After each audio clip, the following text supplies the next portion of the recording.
Nepal HD television अब तपाईं सँगसँगै।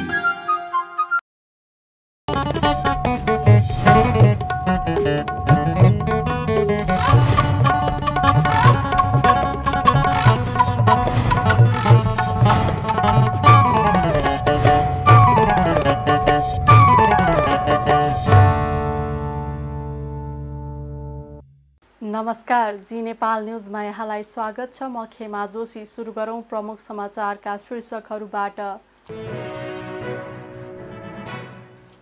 आज विश्व वातावरण दिवस। प्लास्टिकजन्य प्रदूषण निर्मूल पारौं, वातावरण मैत्री विकल्पको उपयोग गरौं भन्ने नाराका साथ मनाइयो। भारत भ्रमणका क्रममा भूमि साट्ने प्रस्ताव नगरेको प्रधानमन्त्री दाहालको भनाई। आफूमाथिको आरोप राष्ट्रहित विपरीत रहेको जिकिर। राष्ट्रिय हितको संरक्षणका विषयमा प्रधानमन्त्रीमाथि सन्देह उत्पन्न भएको एमाले अध्यक्ष ओलीको भनाई। प्रधानमन्त्रीले नक्साका विषयमा अडानहीनता देखाउनु दुःखद कुरा भएको उल्लेख। हाइटीमा भीषण वर्षापछि आएको बाढीमा परि कम्तीमा 15 जनाको मृत्यु, करिब 1 दर्जन मानिस बेपत्ता। र अन्डर 20 महिला एसियन कप छनौटको पहिलो चरणका लागि नेपाली महिला टोली म्यानमारमा। छनौट खेल जुन 3 देखि 11 सम्म हुने। अब समाचार विस्तारमा। नेपालमा यस वर्ष प्लास्टिक जन्य प्रदूषण निर्मूल पारौं, वातावरण मैत्री विकल्पको उपयोग गरौं भन्ने नाराका साथ वातावरण दिवस मनाइएको छ। संयुक्त राष्ट्रसङ्घको महासभाले गरेको घोषणा तथा संयुक्त राष्ट्र सङ्घीय वातावरण कार्यक्रमको अग्रसरतामा सन् 1973 देखि प्रत्येक वर्ष जुन 5 का दिन विश्वभर वातावरण दिवस मनाइन्छ। वन तथा वातावरण मन्त्रालय अन्तर्गतको वातावरण विभाग पनि काठमाडौँमा विशेष कार्यक्रमको आयोजना गरेको थियो। कार्यक्रममा वन तथा वातावरण मन्त्री वीरेन्द्र प्रसाद महतोले औपचारिक कार्यक्रम मात्रै गरेर वातावरणको सुरक्षा गर्न नसकिने बताउनुभयो। उहाँले अहिले पनि नेपालमा वातावरण प्रदूषण गर्ने सवारी साधनहरू आयात भइरहेको भन्दै यसलाई रोक्न नीतिगत व्यवस्था गर्नुपर्ने धारणा राख्नुभयो। साथै उहाँले वातावरण जोगाउनका लागि सर्वसाधारणमा जनचेतना आवश्यक रहेको उल्लेख गर्नुभयो। इभेन भुटानमा छैन, युरो 6 भन्दा तलको गाडी एक्सपोर्ट ल्याउन दिइरहेको छैन, तर हामी युरो 3 भन्दा माथि किन उठ्न सकेका छैन? हजारौं गाडीको प्रदूषणको जति गरिरहेको छ, त हामी आज यो कार्यक्रम गरेर त्यही प्रदूषण रोक्न सक्छौं। नीतिगत जहाँ हामीलाई प्रभाव पारिरहेको छ त्यसमा किन रोक्न सकिरहेका छैनौं? विडम्बना हाम्रो यहाँ छ। त्यसकारण हामी त्यतातिर अलिकति ध्यान दिउँ, फोकस गरौँ। हामी आज जतिसुकै बुक निकालौँ, जतिसुकै ठुलो कुरो गरौँ, तर व्यवहारिकमा हामीले के देख्यौँ? 50 वर्षमा तपाईहरूको प्लास्टिकको वैकल्पिक बाटो के हो त? हामीले के रिसर्च गर्यौँ? हामीले कहाँ कार्यान्वयन गर्यौँ? हाम्रो यत्रो पैसा बजेट खर्च हुन्छ, तपाईले त्यसको लागि सानो नमुना प्र्याक्टिकली के देखाउनु भयो जनतालाई? ल यो प्लास्टिकको ठाउँमा यो चिज आयो है, हाम्रो स्वदेशी चिजले हामीले युज गर्न सक्यौँ र यो प्लास्टिक भन्दा पनि राम्रो छ, उपयोगी छ, र यो टेक्नोलोजीले यसरी गर्यो भने हामी चाहिँ बनाउन सक्सेस गर्छौँ र त्यो चिजलाई नो-हाउले हामी हरेक प्रदेशमा लागू गर्न सक्थ्यौँ नि त। तर हामी त केही दिन सकिरहेको छैन। त्यसकारणले अहिले म विडम्बना कहाँ छ भने हामी यहाँबाट कुरो गर्छौँ, नियम कानुनको अभावमा तपाईले हरेक नगरपालिकामा तपाईँ घुम्नुहोस्, खास गरेर तपाईले के अरे त्यो मलाई लाग्दैन कि एउटा काठमाडौँमा अलिकति नहोला, अलि ड्याम्पिङ साइड छ, तर हरेक नगरपालिकामा हेर्दाखेरि तपाईको फोहोर फाल्छन् ट्र्याक्टर ल्याएर, त खोलाको छेउमा फाल्छ। झन खोलाको छेउमा फालिसकेपछि पानी पर्यो भने त्यसको असर कहाँसम्म हुन्छ? त्यसले कति वातावरणलाई दूषित बनाउँछ। तर फाल्ने खोलाको छेउमा फाल्छन्, डम्पी गरेर फाल्ने, त्यहाँ त्यो किसिमको फाल्ने टेक्नोलोजी र त्यो विकास गर्न सकेको छैन त्यहाँ। त्यसकारणले त्यो चिजलाई हामीले निर्मूल गर्न सकेनौँ भने कसरी हामी यो चिजलाई विस्थापित गर्न सक्छौँ? जतिसुकै हामी यो नारा दिए पनि, स्लोगन राखे पनि, यसलाई व्यवहारमा यदि हामीले उतार्न सकेनौँ भने के गर्ने? हामी यहाँ छौँ, हामी आफैबाट सुरुवात गर्ने कि नगर्ने भन्ने कुरो पनि क्वेसन उठेको छ। संयुक्त राष्ट्रसङ्घीय वातावरण कार्यक्रमको आह्वानमा सन् 1974 देखि हरेक वर्ष जुन 5 तारिकका दिन विश्व वातावरण दिवस मनाइँदै आइरहेको छ। प्लास्टिक प्रदूषण रोकथाम गर्न भन्दै नेपालले 2072 सालदेखि नै 40 माइक्रोन भन्दा पातला प्लास्टिकको प्रयोगमा रोक लगाए पनि यसको प्रभावकारी कार्यान्वयन हुन सकेको छैन। प्रधानमन्त्री पुष्पकमल दाहाल प्रचण्डले भारत भ्रमणका क्रममा भूमि साट्ने प्रस्ताव नगरेको बताउनु भएको छ। प्रतिनिधि सभाको सोमबारको बैठकमा भारत भ्रमणका बारेमा जानकारी दिँदै प्रधानमन्त्री प्रचण्डले कालापानी, लिपुलेक र लिम्पियाधुरा नेपालको हो भन्नेमा आफू प्रष्ट रहेको र त्यही अनुसार नै भूमिका खेलेको भन्दै उहाँले भूमि साट्ने कुनै पनि विकल्पमा आफूले छलफल नगरेको बताउनु भएको हो। प्रधानमन्त्री प्रचण्डले आफूमाथिको आरोप राष्ट्रहित विपरीत रहेको पनि जिकिर गर्नुभयो। नेपालको भूमि नेपालको हो भन्ने स्थापित भन्ने कुरा पहिलो भएको उहाँले बताउनुभयो। केही बुद्धिजीवीले राखेको बङ्गलादेश मोडल आफूले राखेको विषय नभएको समेत उहाँले प्रश्न पार्नुभयो। प्रधानमन्त्री प्रचण्डले नेपालको हितमा सकारात्मक प्रयास गर्ने भएको र यसपटकको भ्रमण कामकाजी भएको दावी गर्नुभयो। त्यस्तै प्रधानमन्त्री प्रचण्डले अहिले राष्ट्रपतिले प्रमाणीकरण गरेको नागरिकता विधेयक यस अघिको जस्तै रहेको भन्दै विरोध गर्नुको कुनै अर्थ नरहेको बताउनुभयो। एमाले अध्यक्ष केपी ओली प्रधानमन्त्री हुँदाको अध्यादेशकै स्वरूपमा नै अहिलेको नागरिकता विधेयक आएको प्रचण्डले बताउनुभयो। सीमानाको विषयमा यति गम्भीर रूपले कुरा गरिएको र एउटा सकारात्मक वातावरण सहित दुवै देशको सरकार एकै ठाउँमा उभिएर समाधान गरिन्छ भनिएको यो पहिलोचोटिमा मैले नेपालको भूमि सम्बन्धी यताउता गर्यो कि भनेर माननीयजीले राखेको देख्दा म असाध्य चिन्तित र पीडित पनि भएको छु। मलाई के लागेको थियो भने यो पटकको मेरो भ्रमण चाहिँ अब के सत्तापक्ष, के प्रतिपक्ष, के नेपाली बुद्धिजीवी, के नागरिक समाज सबैले स्वागत गर्नेछन् र मलाई बधाई दिनेछन् भन्ने सोच्दै आएको थिएँ। यहाँ त बडो विचित्रका तर्क कुतर्क हुन थाले। मैले प्रश्न पार्न चाहन्छु, ती कुरा प्रश्न राखिएको छ र नेपालको भूमि नेपालको हो भनेर स्थापित गर्ने पहिलो कुरा हो र मैले कुनै विकल्पको मैले कुरा गरेको छैन।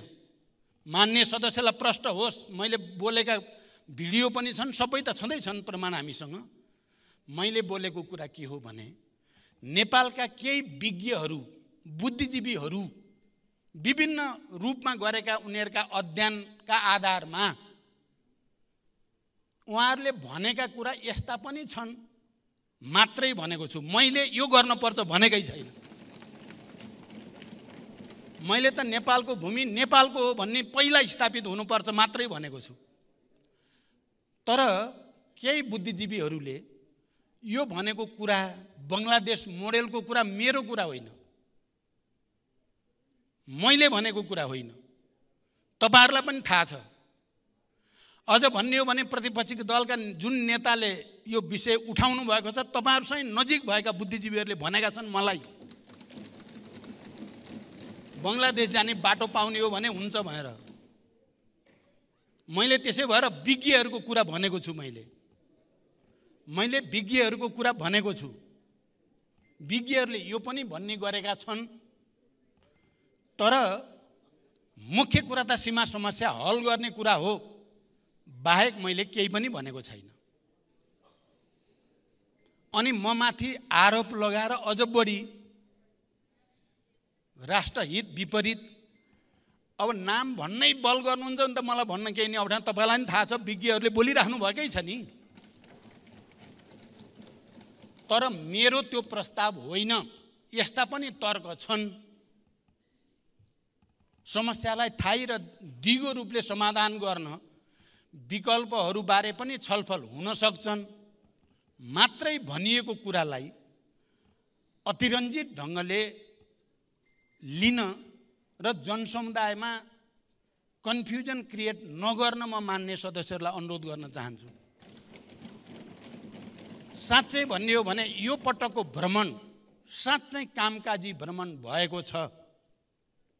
नेपालको राष्ट्रिय हित प्रवर्धनका सन्दर्भमा मान्यले भन्नुभयो यो भनेपछि परिस्थिति बिग्रिन्छ, ऊ भनेपछि सबै त मैले भने, तपाईँले भने जति कुन चाहिँ बाँकी रह्यो? पञ्चेश्वर पनि आएकै छ, बाढी डुबान पनि आएकै छ, अर्को पनि आएकै छ, अर्को नि आएको छ, अनि सबै परिस्थिति बिग्रिन्छ भनेर छोड्यो भन्न मिल्छ र?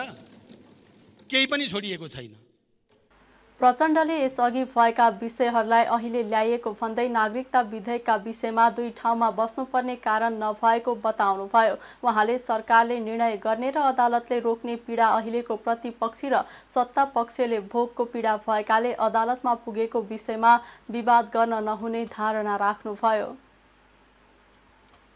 प्रधानमन्त्री पुष्पकमल दाहाल प्रचण्डले नागरिकता विधेयक प्रमाणीकरण गरेर संविधान ट्र्याकमा आएको दावी गर्नुभएको छ। सोमबार प्रतिनिधि सभा बैठकमा सांसदहरूले राखेका प्रश्नको जवाब दिँदै प्रधानमन्त्री प्रचण्डले प्रक्रिया पूरा गरेपछि राष्ट्रपति समक्ष स्वीकृतिका लागि पुगेको विधेयक राष्ट्रपतिबाट प्रमाणीकरण भएको भन्दै यसका कारण संविधान ट्र्याकमा आएको दावी गर्नुभएको हो। उहाँले जनताको हितलाई राखेर नै दुवै सदनबाट पारित भएको नागरिकता विधेयक प्रमाणीकरणका लागि सरकारले अनुरोध गरेको जिकिर गर्नुभयो। दुवै सदनबाट विधेयक पारित गरेर पठाउँदा फेरि राष्ट्रपतिले दराजमा हालिदिए लोकतन्त्रमाथि घात हुने खतरा समेत देखेको उहाँले बताउनुभयो। उहाँले दुवै सदनले विधिसम्मत तरिकाले पठाएको विधेयक अर्को संसदले मान्दिन भन्न नमिल्ने तर्क समेत गर्नुभयो। त्यस्तै प्रधानमन्त्री प्रचण्डले भारत भ्रमणका क्रममा कैयौं विषयमा छलफल भएको र राष्ट्रिय हित र स्वाधीनताको विषयमा सरकार चिन्तित रहेको बताउनुभयो। उहाँले आफू धर्मनिरपेक्षतावादी भएको र जनताको धार्मिक आस्थालाई अपमान हुने काम गर्न हुँदैन भन्ने मान्यता रहेको प्रष्टीकरण दिनुभयो। अघिल्लो पटक दुई पटक संसदले पारित गरेर सभामुखले प्रमाणीकरण गरेर अन्तिम प्रमाणीकरणको लागि राष्ट्रपति कहाँ पठाएको विधेयकको हैसियत के हुन्छ भन्नेमा पनि हाम्रो मत एक ठाउँमा हुन सकिरहेको छैन। मैले जसरी प्रश्न उत्तरको बेलामा प्रतिपक्ष दलका तर्कहरूलाई पनि राखेको थिएँ जस्ताको तस्तै, एउटा मत यस्तो पनि छ भनेर सत्ता पक्षको मत पनि राखेको थिएँ। यो बारेमा हामीले गम्भीर रूपले छलफल गरेर या त हामीले साझा धारणा बनाउनु पर्ने हुन्छ या संविधानको व्याख्या ठिक ढङ्गले गर्ने कुरामा हामीले अझ बढी गृह कार्य गर्नुपर्ने हुनसक्छ पनि भनेको थिएँ। र अघि मैले बोल्दा यो विषय त अहिले अदालतमा अल्पकालीन स्टे भनेर भइ नै सक्यो। हामीले अब यो विषयमा धेरै चाहिँ विवाद गरिराख्नुको औचित्य पनि छैन। अदालतको सबजुडिस त भइसक्यो। मान्य सदस्यले उठाएको जस्तो यहाँ प्रस्तुत भएको, प्रतिनिधि सभामा पारित भएको, राष्ट्रिय सभाबाट नभएको, राष्ट्रिय सभामा पारित भएको, प्रतिनिधि सभामा नभएको, अथवा दुवैबाट नभएको, प्रस्तुत मात्रै भएको, सदन सकिएपछि र अर्को आएपछि त्यो स्वतः जिरोमा जाने स्थितिको यो विधेयक होइन। यो विधेयकको स्थिति विशिष्ट रह्यो। यो विधेयक अब यदि अर्को तर्क एकछिन म तर्क गर्न दिनुहोस् भनेको छु मैले मान्य सदस्यहरूलाई। हाम्रा मतमतान्तर त छँदैछन् आफ्नो ठाउँमा, मर्म त धेरै छन् नि, म भित्र पनि छन् नि। म पहिलोचोटि प्रधानमन्त्री हुँदा क्याबिनेटले गरेको डिसिजनलाई राष्ट्रपतिले राति 12 बजे चिठी पठाएर खारेज कसरी भयो र त्यसले देशको सिङ्गै राजनीति कता घुम्यो भन्ने कुराको अनुभव पनि त हामीसँग छ। मैले अहिले उहाँलाई पनि आरोप गर्न चाहन्न, भर्खरै जानुभएको राष्ट्रपतिलाई नि भन्न चाहन्न। म के मात्रै लोकतन्त्र र संविधानको रक्षाको निम्ति यस्तो विशिष्ट अवस्थामा परेको विधेयकका सन्दर्भमा के चाहिँ गरेर कमभन्दा कम क्षतिसहित संविधानलाई ट्र्याकमा ल्याउने भन्ने कुरा हो। त्यसकारण मान्य सदस्यहरूले प्रक्रिया हो हाम्रो कुरा, कन्टेन्ट होइन भनेर जो भन्नुभयो, म प्रक्रियाकै कुरामा भन्न चाहन्छु। यो संविधानको रक्षा गर्ने र लोकतन्त्रको रक्षा गर्ने दृष्टिले यो भन्दा उत्तम चाहिँ अर्को विधि सरकारले देखेन, गठबन्धनले देखेन, त्यसकारण यो गरेको हो। उहाँले नेपाल भारत सीमा विवादका विषयमा दुवै पक्ष बसेर छलफल गर्नुपर्ने पनि बताउनुभयो। उपप्रधान तथा गृहमन्त्री नारायण काजी श्रेष्ठलाई जिल्ला निर्वाचन कार्यालय खारेजीको विषयमा ध्यानाकर्षण गराएको छ। सोमबार उपप्रधान तथा गृहमन्त्री श्रेष्ठलाई कान्ति पथ स्थित कार्यालयमा आमन्त्रण गरेर आयोगले सरकारले बजेट वक्तव्य मार्फत जिल्ला निर्वाचन कार्यालय खारेज गर्ने भनेर व्यवस्था गरेको विषयमा ध्यानाकर्षण गराएको हो। सरकारले आगामी आर्थिक वर्ष 2080-81 को बजेट वक्तव्यमा खर्च कटौती गरी मितव्ययता अपनाउने भन्दै जिल्ला निर्वाचन कार्यालयलाई खारेजी गरी जिल्ला प्रशासनको इकाइ राख्ने व्यवस्था गरेको छ। उपप्रधान तथा गृहमन्त्रीलाई ध्यानाकर्षणपछि सञ्चारकर्मीहरूसँग प्रक्रिया दिँदै निर्वाचन आयोगका प्रवक्ता शालिग्राम शर्मा पौडेलले निर्वाचन आयोगका प्रमुख निर्वाचन आयुक्त दिनेश कुमार थपलियाले उपप्रधान तथा गृहमन्त्री नारायण काजी श्रेष्ठलाई सरकारले जिल्ला निर्वाचन आयोग खारेज गर्ने विषयमा ध्यानाकर्षण गराएको बताउनुभयो। उहाँले निर्वाचन आयोगसँग कुनै छलफल परामर्श र तयारी नगरी एकाएक निर्वाचन आयोग मातहत रहेका कार्यालयहरू खारेज गर्नु जायज नभएको विषयमा ध्यानाकर्षण गराएको बताउनुभयो। उहाँले निर्वाचन आयोगका शाखा कार्यालयहरू राख्ने संविधानमा नै व्यवस्था गरी आयोगलाई कतिपय जिम्मेवारीहरू तोकिएको बताउनुभयो। उहाँले निर्वाचन आयोगले अधिकार प्रत्यायोजनका माध्यमबाट आफ्ना जिल्ला स्थित कार्यालयहरूबाट गर्दै आएको बताउनुभयो। सो क्रममा उपप्रधानमन्त्रीले प्रधानमन्त्री अर्थमन्त्रीसँग थप छलफल गरेर अगाडि बढ्ने प्रतिबद्धता जाहेर गरेको बताइएको छ। नेपाली कांग्रेसले भदौको अन्तिम साता नीति महाधिवेशन गर्ने भएको छ। नेपाली कांग्रेसबाट निर्वाचित पालिकाका जनप्रतिनिधिलाई प्रशिक्षण दिन दाङ पुग्नु भएका महामन्त्री थापाले नीति महाधिवेशन भदौको अन्तिममा गर्न लागेको जानकारी गराउनु भएको छ। महाधिवेशन सकिएको 6 महिनापछि नीति महाधिवेशन गर्ने भने पनि हालसम्म मिति तोकिएको छैन। महाधिवेशन सकिएको 1.5 वर्ष बितेको छ। प्रशिक्षण कार्यक्रम सुरु हुनु अघि राप्ती गाउँपालिकामा स्थानीय नेता कार्यकर्तासँग छलफलका क्रममा उहाँले उक्त कुरा गर्नु भएको हो। महामन्त्री थापाले भदौ अघि नै भातृ संस्थाको पूर्णता विभाग गठन लगायतका काम सकिने बताउनुभयो। नागरिकका आँखाबाट हेर्दा संगठन निर्माणको अर्थ नरहने उहाँले बताउनुभयो। कांग्रेस बाँच्नुको आधार मर्न तयार हुने तर सिद्धान्तमा सम्झौता तयार नहुने कारणले भएको थापाले सुनाउनुभयो। पछिल्लो समय सरकारका लागि कांग्रेस जे पनि गर्ने पार्टीका रूपमा चित्रित भएको थापाको भनाइ छ। दाङको लमहीमा सोमबार कांग्रेसले लुम्बिनी प्रदेशमा स्थानीय तहमा कांग्रेसबाट निर्वाचित जनप्रतिनिधिलाई प्रशिक्षण राखेको थियो। नेकपा एमालेका अध्यक्ष केपी शर्मा ओलीले राष्ट्रिय हितको संरक्षण र भौगोलिक अखण्डताको रक्षाका विषयमा वर्तमान सरकार र प्रधानमन्त्रीमाथि सन्देह उत्पन्न भएको बताउनु भएको छ।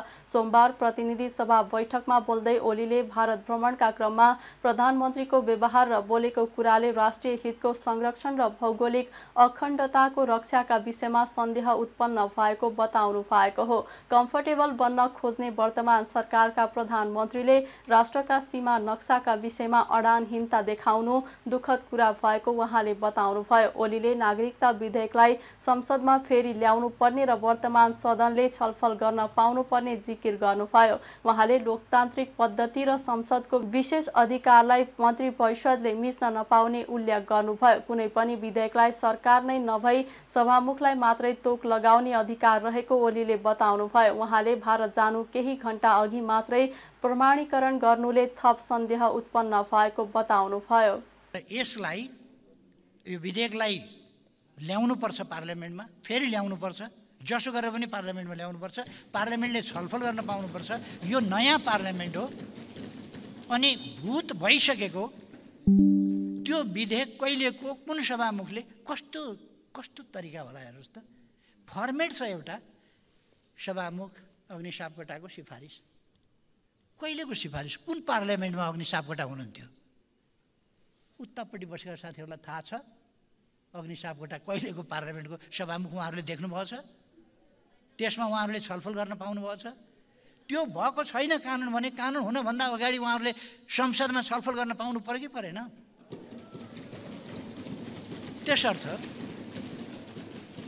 यो 3 तासेले तास फिटे जस्तो कुरा फिट्ने कुरा होइन प्रधानमन्त्रीजी, कुरा फिट्ने होइन। यहाँ डेमोक्रेटिक एक्सर्साइजको, संसदको, यो प्रतिनिधि सभाको, संसदको अधिकारको प्रश्न हो, विशेषाधिकारको प्रश्न हो। क्याबिनेटले डिसिजन गरेर अनि राष्ट्रपतिका तपाईँले ठिक छ, सिफारिस गर्नु भएन छ। वकिल छन् तपाईँसँग थाहा छ। सिफारिस भन्ने शब्द प्रयोग नगर्ने, के शब्द अरे अनुरोध गर्ने, गजब छ। अनि क्याबिनेटको अनुरोधमा कानुनमा तोक लगाउँछ राष्ट्रपतिले? यही हुन्छ तरिका कि सभामुखको सिफारिसमा कानुनमा विधेयकमा तोक उत्पत्ति भएको आज उत्पत्तिको पनि अनौठो परिभाषा आयो प्रधानमन्त्री। राष्ट्रिय सभाबाट उत्पन्न भएको छ भने उत्पत्ति राष्ट्रिय सभाबाट भएको हो भने राष्ट्रिय सभाको अध्यक्षले सिफारिस गर्छ प्रमाणीकरणका लागि। प्रतिनिधि सभामा उत्पत्ति भएको छ भने सभामुखले सिफारिस गर्छ प्रमाणीकरणका लागि। अर्को थ्योरी निकाल्नुभयो।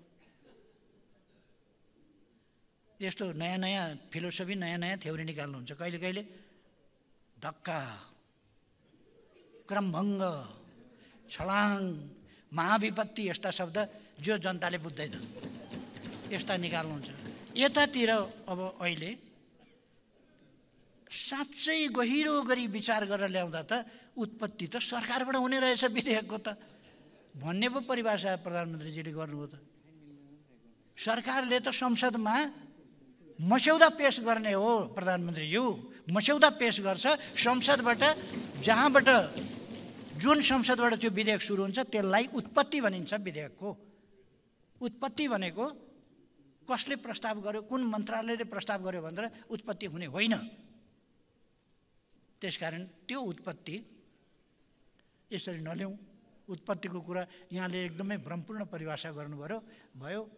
कुनै विधेयक फलानु मन्त्रालयबाट उत्पत्ति भएको भनिँदैन, प्रतिनिधि सभा वा राष्ट्रिय सभाबाट उत्पत्ति भएको भनिन्छ। मङ्सिर 4 गते चुनाव भयो।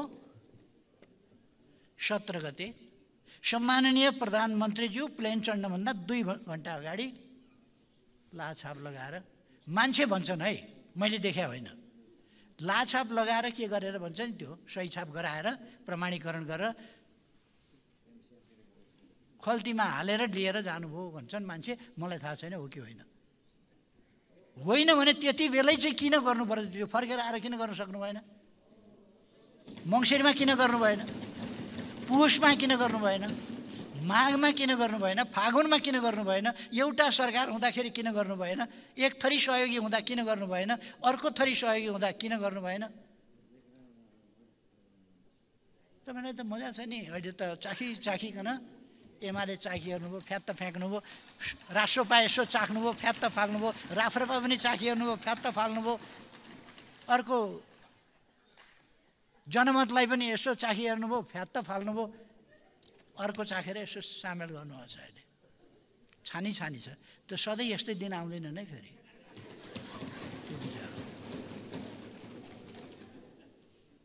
यत्रो समय किन लाउनु हो त यसलाई? त्यसै दिन त्यसै बेला किन, के हतार पर्यो कि तपाईँले त्यो गर्नु? अब नेपाल दुखी भयो, नेपालीहरू दुखी भए। प्रधानमन्त्रीजीको खास गरी अरू कुरा भनेको त्यो छोडिदिउँ। अब गेरु वस्त्र लगाउनु भयो, ढाकरभरि रुद्राक्ष बोकेर जानुभयो। अब कसरी बोक्नुभयो त्यो त म के जानु, मैले त हेर्न गइनँ त्यहाँ। अब सुन्दाखेरि चाहिँ अब 108 किलो एक ढाकर रुद्राक्ष लिएर जानुभयो भन्थे। अब त्यो मलाई के थाहा। यसमा फेरि प्रधानमन्त्रीजीले कसरी लगियो त भन्नुभएको छैन नि। त्यसो भएर म अस्पष्टै छु यसमा कसरी लानुभयो। तर रुद्राक्ष बोकेर पनि जानुभयो, ढाकरमा रुद्राक्ष, यता प्रमाणीकरणको कागज। उहाँ गएर जे बोलियो, जे व्यवहार गरियो त्यो उपयुक्त भएन। यसले साँच्चै राष्ट्रिय स्वाभिमानमा धक्का परेको छ, राष्ट्रिय हितमा धक्का परेको छ। र राष्ट्रिय हितको संरक्षणमा हाम्रो भौगोलिक अखण्डताको रक्षा हुन्छ भन्ने कुरामा प्रधानमन्त्रीजी यस सरकारमाथि, यहाँ माथि सन्देह पैदा भएको छ। यसरी राष्ट्रका सीमाहरूको सन्दर्भमा, राष्ट्रका नक्साहरूको सन्दर्भमा सीमा नतोकिकन, सीमा नबनाइकन त्यसरी त्यस ढङ्गले कहाँ त्यो संस्कृति पुगेको छ भन्ने अमेरिकामा पुगेको छ, विश्वव्यापी पुगेको छ। नेपाली पनि जहाँ पनि पुगेको छ नि त। त्यसर्थ यस्तो ढङ्गले फस्नु हुँदैन थियो। फस्यो, दुःखको कुरा हो। र प्रधानमन्त्रीज्यूको यो अडानहीनता र खास गरी अब यो सरकार बन्नभन्दा अगाडिदेखि हामी भए कम्फर्टेबल हुन्छ भनेर कम्फर्टेबल बन्नका लागि कोसिस गरेर कम्फर्टेबल बनिआएको कम्फर्टेबल बन्छु भनेको प्रतिबद्धतै साथ कम्फर्टेबल बन्न खोज्ने राष्ट्रिय हितमा अड्न नखोज्ने कुरा दुःखपूर्ण कुरा हो। म दुःख व्यक्त गर्न चाहन्छु, खेद व्यक्त गर्न चाहन्छु कि हो बहुतै दुःखद कुरा हो। उहाँले सरकारको काम विधेयकको मस्यौदा मात्रै तयार गर्ने भएको उल्लेख गर्नुभयो। स्वास्थ्य तथा जनसङ्ख्या मन्त्री मोहन बहादुर बस्नेतले प्लास्टिक जन्य पदार्थको विकल्पको खोजी गर्नुपर्ने बताउनु भएको छ। विश्व वातावरण दिवसको अवसरमा डिप्लोमा इन्जिनियर्स एसोसिएसन नेपालले सोमबार ललितपुरमा आयोजना गरेको कार्यक्रममा प्लास्टिक प्रदूषणको समाधानका लागि यसको विकल्पको खोजी गर्नुपर्ने बताउनु भएको हो। उहाँले प्लास्टिक जन्य पदार्थको विकल्पको विषय एउटा देशले मात्रै गरेर नहुने भन्दै सार्क राष्ट्र लगायतका देशले सामूहिक प्रयास गर्नुपर्ने बताउनु भयो। उहाँले प्लास्टिक जन्य पदार्थको प्रदूषण न्यूनीकरणका लागि विगतदेखि नै आवश्यक नीति रणनीतिका साथै कार्ययोजना पनि बनाउने जानकारी दिनुभयो। प्लास्टिक प्रदूषणको समाधानका लागि आवश्यक प्रचार प्रसारका साथै प्रयोगको न्यूनीकरणका लागि आवश्यक नीति बनाउनु पर्ने उहाँले बताउनुभयो। र यसलाई पूर्ण रूपमा नष्ट गर्न पनि नसकिने, पूर्ण रूपमा यसको उत्पादनलाई हामीले रोक्न पनि सकिएको अवस्था छैन। यो मानव सभ्यताको शत्रु हो भन्दै यसलाई हामीले किन रोक्न सकिरहेका छैनौँ?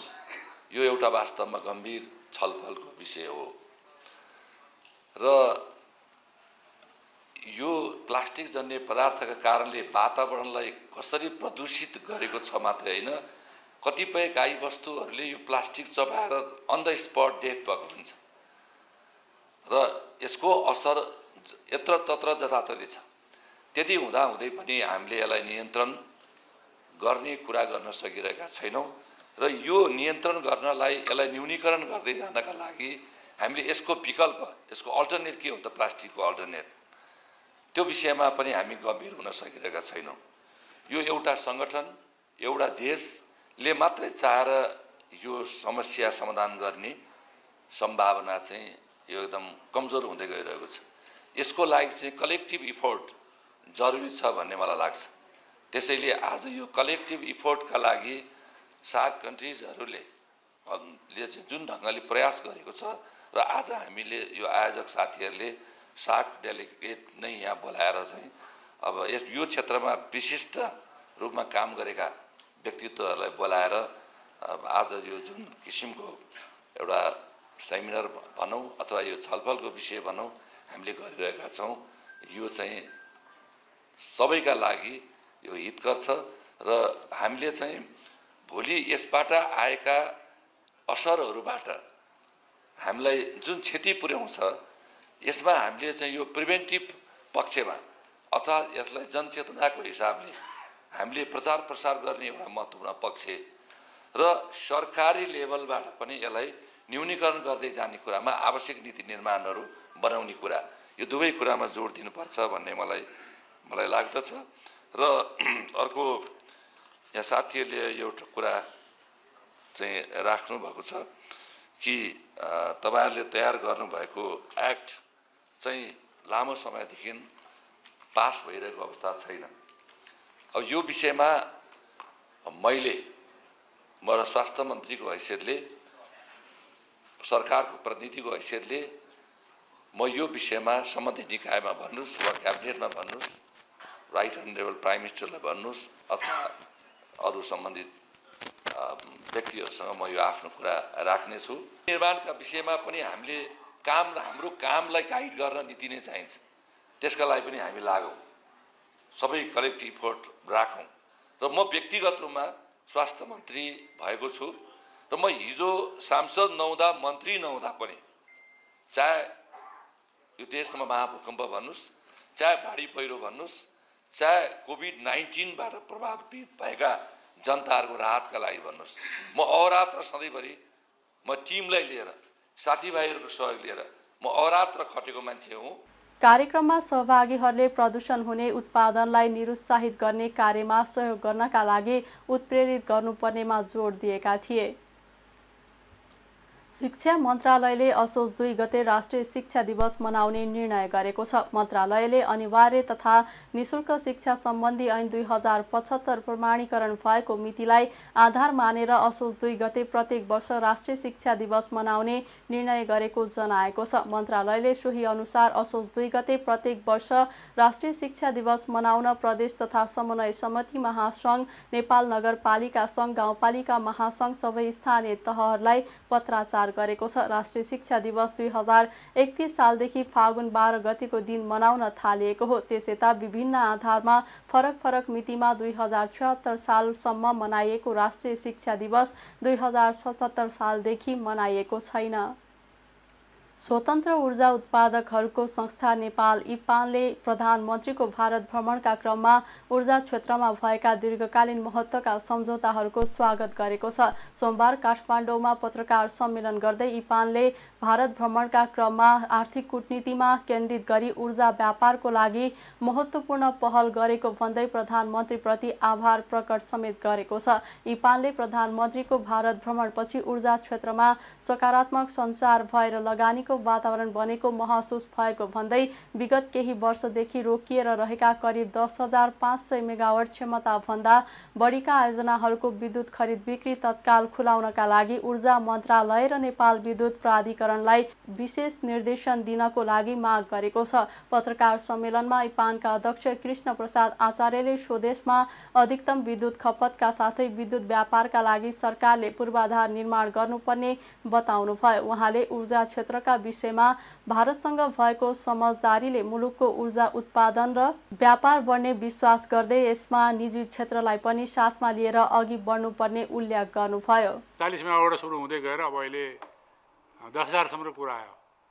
तर हामीले यसलाई सकारात्मक रूपमा ल्याउँ, यसले किन के होला र यसो होला र भन्ने भएर सतर्क हुनु राम्रो कुरा हो, प्रयास गर्नु राम्रो कुरा हो। तर यो हुँदैन भनेर नकारात्मक नसोचौँ भन्ने मेरो आग्रह छ, पहिलो कुरा।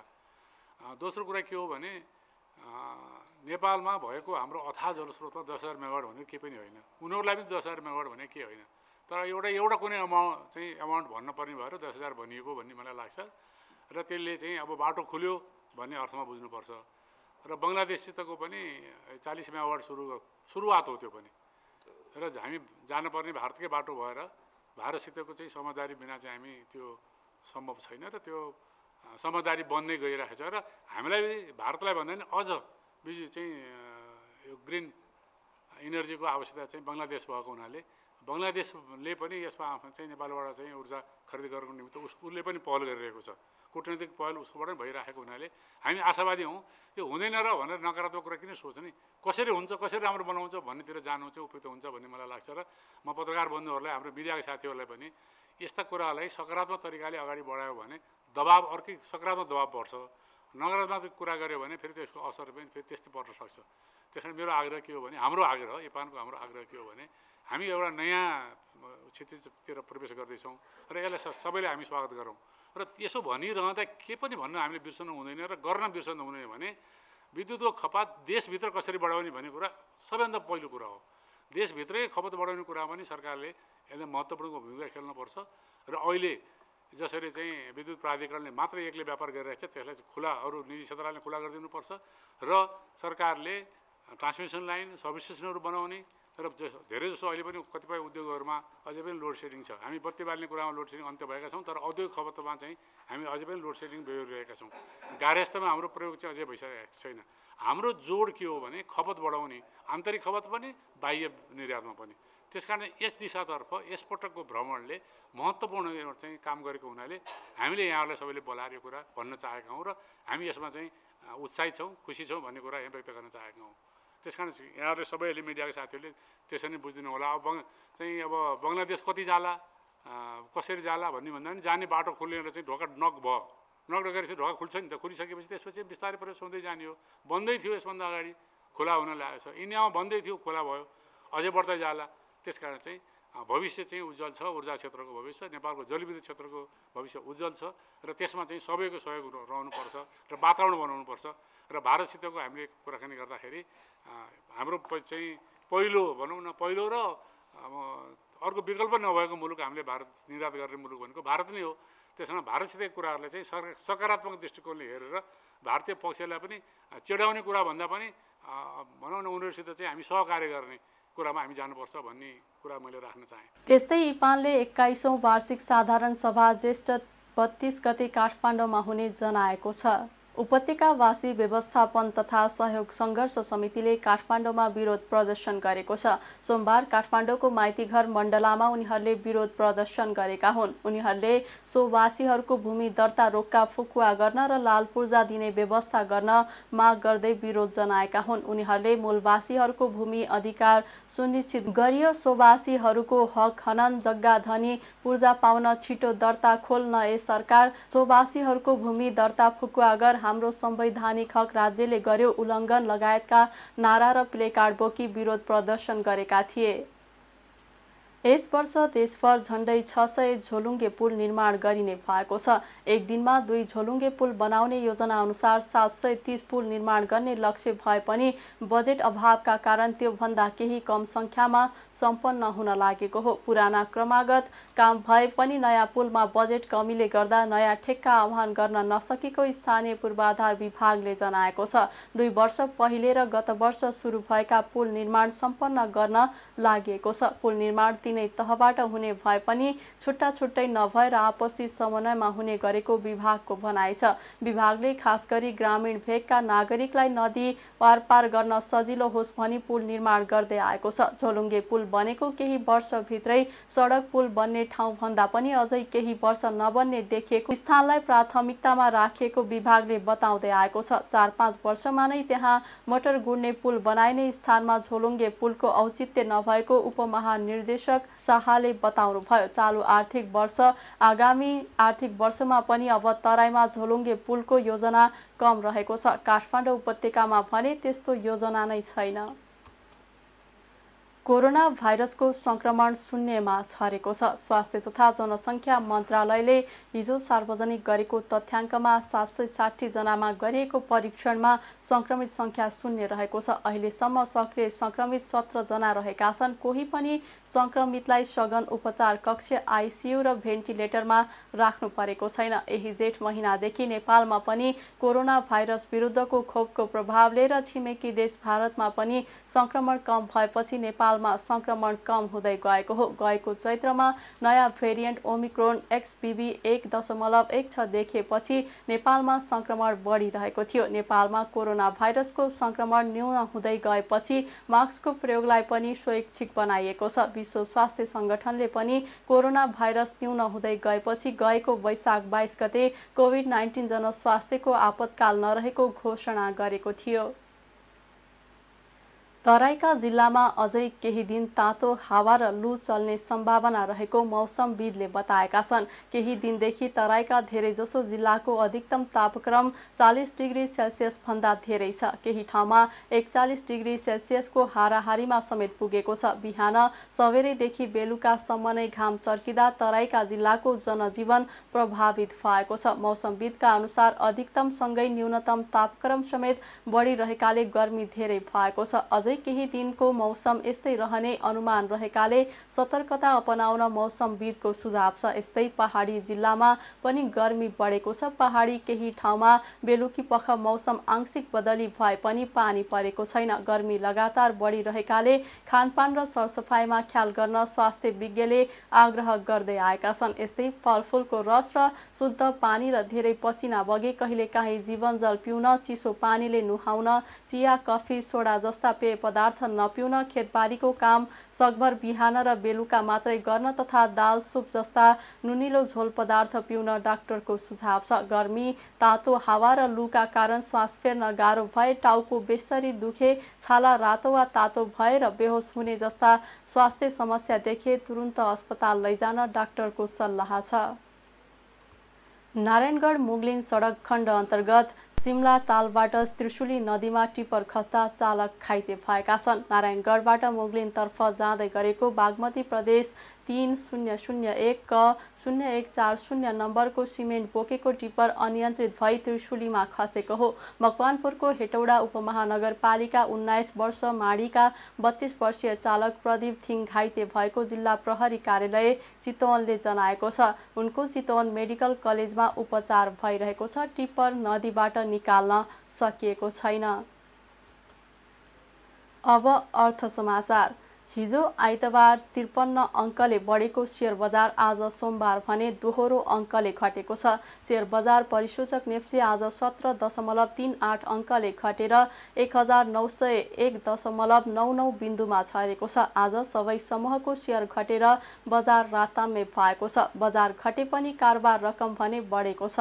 277 वटा कम्पनीका 56,20,000 किता शेयर 1 अर्ब 97 करोड 34 लाख रुपैयाँमा कारोबार भएका छन्। सबैभन्दा धेरै शिवम सिमेन्टको 19 करोड 89 रुपैयाँको शेयर किनबेच भयो। आज सबैभन्दा धेरै शिवम सिमेन्टको शेयर 4.5% तथा जोशी हाइड्रो, मेरो माइक्रो फाइनान्स, कालिका लघु वित्त र वरुण हाइड्रोको शेयर 4% भन्दा धेरैले घटेको छ। समग्रमा बजार घटेको दिन आज रिभर फल्स पावर लिमिटेडको शेयर 10% ले बढेको छ।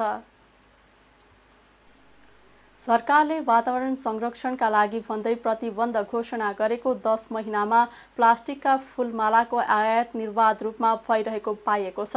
सरकारले 16 साउन 2079 मा नेपालभर प्लास्टिकको फूलगुच्छाको उत्पादन, आयात र बिक्री वितरणमा रोक लगाएको थियो। तर त्यस यताको वैशाखसम्म नेपालभित्र 2 करोड 9,28,000 रुपैयाँ बराबरको 71,062 किलो यस्ता कृत्रिम फूलमाला भित्रिएको भन्सार विभागले जनाएको छ। प्रतिबन्ध अघि नेपालमा 92,18,000 रुपैयाँ बराबरको 28,685 किलो यस्ता माला नेपाल भित्रिएका थिए। तर सरकारले प्रतिबन्ध घोषणा गरे यता मात्रै 1 करोड 17,10,000 मूल्य बराबरका 42,377 किलो फूलमाला नेपाल भित्रिएको छ। अब अन्तर्राष्ट्रिय समाचार। हैटीमा भीषण वर्षापछि आएको बाढीमा परि कम्तीमा 15 जनाको मृत्यु भएको छ भने करिब 1 दर्जन मानिस बेपत्ता भएका छन्। संयोग घरहरूमा बाढी पसेका कारण 13,500 बढी मानिसलाई अन्यत्र सारिएको त्यहाँको नागरिक सुरक्षा कम्पनीले जनाएको छ। सबै सडकहरू जलमग्न भएका छन् भने खानेपानी आपूर्ति समेत रोकिएको छ। भारी वर्षाले खेती बाली नष्ट भएकाले आगामी वर्ष भोकमरी लाग्ने सम्भावना औल्याइएको छ। त्यहाँका मौसम विदहरूले पानी पर्ने क्रम आजसम्म मात्रै जारी रहेको बताएका छन्। संयुक्त राष्ट्रसङ्घले दक्षिण एसियाली देश पाकिस्तान र अफगानिस्तानमा खाद्य अभावको सङ्कट बढ्ने जनाएको छ। राष्ट्रसङ्घले आर्थिक एवं राजनीतिक सङ्कट गहिरिँदै जाँदा दक्षिण एसियाली देश पाकिस्तान र अफगानिस्तानमा खाद्य अभावको सङ्कट बढ्ने जनाएको हो। संयुक्त राष्ट्रसङ्घीय निकाय खाद्य तथा कृषि सङ्गठन FAO र विश्व खाद्य कार्यक्रम WFP ले अफगानिस्तान र पाकिस्तानमा विश्वकै खाद्य अभावका हटस्पट बन्ने जोखिम बढेको जनाएको छ। दुई देशमा खाद्य असुरक्षा बढिरहेको र आउँदो दिनमा यो अझ चर्किने सम्भावना रहेको चेतावनी दिएको छ। खाद्य सुरक्षा सम्बन्धी FAO र WFP ले संयुक्त रूपमा प्रकाशित गरेका पछिल्लो प्रतिवेदनमा पाकिस्तान र अफगानिस्तानमा खाद्यान्नको सञ्चित घट्दै गएको 2 दशक लामो द्वन्द्वले अस्तव्यस्त भएको राजनीतिक प्रणाली, तालिबान सत्तामा आएपछिको अवस्था, विषम भूगोल एवं जलवायु परिवर्तन लगायतका कारण खाद्य सङ्कट बढ्ने भनिएको छ। प्रतिवेदनमा मध्य अफ्रिकी गणतन्त्र, इथियोपिया, केन्या, प्रजातान्त्रिक गणतन्त्र कङ्गो तथा सिरिया र म्यानमारलाई पनि खाद्य अभावको उच्च जोखिम रहेका देशका रूपमा चित्रण गरिएको छ। अब खेल समाचार। AFC अन्डर-20 महिला एसियन कप छनौटको दोस्रो चरणका लागि नेपाली महिला टोली म्यानमार पुगेका छन्। नेपाली अन्डर-20 महिला टोली आज दिउँसो म्यानमारको याङ्गोन पुगेको हो। नेपाली टोली आइतबार राति त्यसतर्फ प्रस्थान गरेका थिए। छनौटको दोस्रो चरणमा नेपाल समूह B मा रहेको छ। नेपालको समूहमा चीन, म्यानमार र चाइनिज ताइपे रहेका छन्। छनौटका लागि मुख्य प्रशिक्षक याम गुरुङले 23 सदस्यीय टोलीको घोषणा गरिसकेका छन्। प्यालेस्टाइनमा भएको पहिलो चरणको छनौटबाट नेपाल दोस्रो चरणमा पुगेको हो। समूह बीमा रहेको नेपाल समूह विजेता बन्दै दोस्रो चरणमा पुगेको हो। दोस्रो चरणको छनौट जुन 3 देखि 11 सम्म हुनेछ, जसबाट उत्कृष्ट 4 टोलीले उज्बेकिस्तानमा हुने अन्डर-20 महिला एसियन कप खेल्नेछ। उज्बेकिस्तानमा हुने अन्डर-20 महिला एसियन कप 2024 को मार्च 3 देखि 16 सम्म हुनेछ। अन्डर-20 महिला एसियन कपमा 16 टोलीले प्रतिस्पर्धा गर्नेछन्। खेल समाचारसँगै हामी जी नेपाल न्युजको अन्त्यमा आइसकेका छौँ। जाँदा जाँदै प्रमुख समाचारका शीर्षकहरू पुनः एकपटक। आज विश्व वातावरण दिवस। प्लास्टिक जन्य प्रदूषण निर्मूल पारौँ, वातावरण मैत्री विकल्पको उपयोग गरौँ भन्ने नाराका साथ मनाइयो। भारत भ्रमणका क्रममा भूमि साट्ने प्रस्ताव नगरेको प्रधानमन्त्री दाहालको भनाई। आफूमाथिको आरोप राष्ट्रहित विपरीत रहेको जिकिर।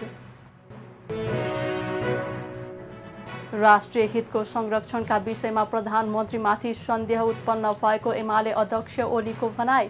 प्रधानमन्त्रीले नक्साका विषयमा अडानहीनता देखाउनु दुःखद कुरा भएको उल्लेख। हाइटीमा भीषण वर्षापछि आएको बाढीमा परि कम्तीमा 15 जनाको मृत्यु, करिब 1 दर्जन मानिस बेपत्ता।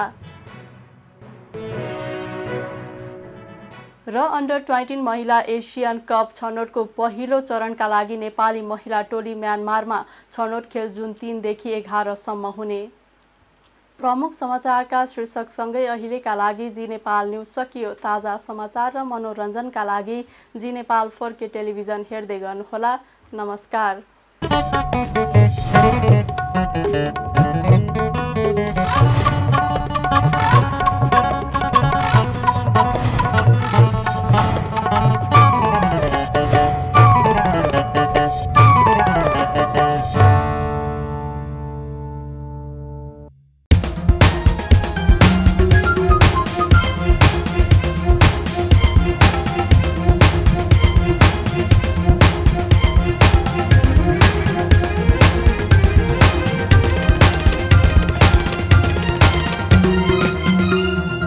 जी नेपाल HD टेलिभिजन अब तपाईँ सँगसँगै